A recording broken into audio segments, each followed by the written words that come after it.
So here we are. This isn't the actual street. This is one street over from where 128th is. I believe the subject property, you can see the tree line right there. So we are in line with the house, and this is that mobile home park that abuts it. I'm coming along here, and now there's someone behind me, because I'm wanting to look at these properties, and I need to do some research, because I noticed something online when I did my preliminary research that clearly we can see newer construction homes here. So I wanted to kind of start over here. Then we have homes like that look to be, I don't know, probably 60s or 70s. And then of course the main drag here, it's still fairly residential. I mean, there's a little bit of a commercial. That right there is a duplex, some mixed use, a little bit. I'm gonna jump in front of this car here. So what I'm looking at is, what I find interesting isn't so much the blend of the older and the newer, is really this big area here to our right almost. So we've got this house here. All these plats of land right here, or lots I should say, they're held by the county, which is interesting because typically you don't see them holding land like this in a fairly residential, if not very residential area, especially when we have newer construction. So there's our subject property. So that's what I have to do some more research on. I've got to figure out why the county owns or holds property here.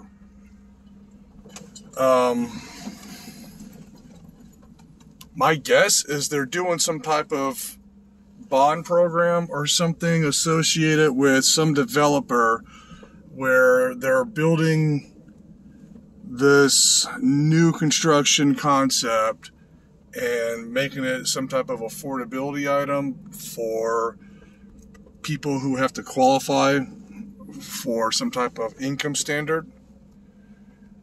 But that's purely just speculation on my part. So clearly we see the trend of the community going toward newer construction. The question becomes is, what will be the temperament and type of clientele that will reside? If it is one of those type of income qualifier type programs that the county's working in conjunction with somebody else, that's opportunistic for people who can otherwise perhaps not be able to afford something, and then not only that, but then, reap the reward of getting completely new construction. And I kind of feel that may be the case, because you look at this home here, for example, and it's very, very cute and clean. It's very, very small. Now, these are about standard, probably 1,400 square foot homes, I think. And they're on good sized platted land. So I've got some research to do. I'm not put off, actually has a ramp built in, that's interesting, by the community. I'm not enthralled with it, but I don't think you're going to be worried about drive-by shootings and things of a seedy element where you're going to be worried necessarily. That I'm not feeling, but again, the best way of really getting a feel or vibe of a community is to drive through it like on a Friday or Saturday evening.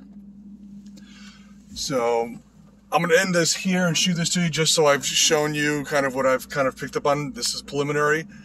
I'm not terrified. I'm more intrigued by the concept of the home itself and the opportunity of what we talked about. So that's kind of where I'm at. I need to kind of do some more research. And it looks like there's also some things going on across the way. There were some new construction. So I'm going to do all this research and then follow up with you with that. And I'm going to end this video here.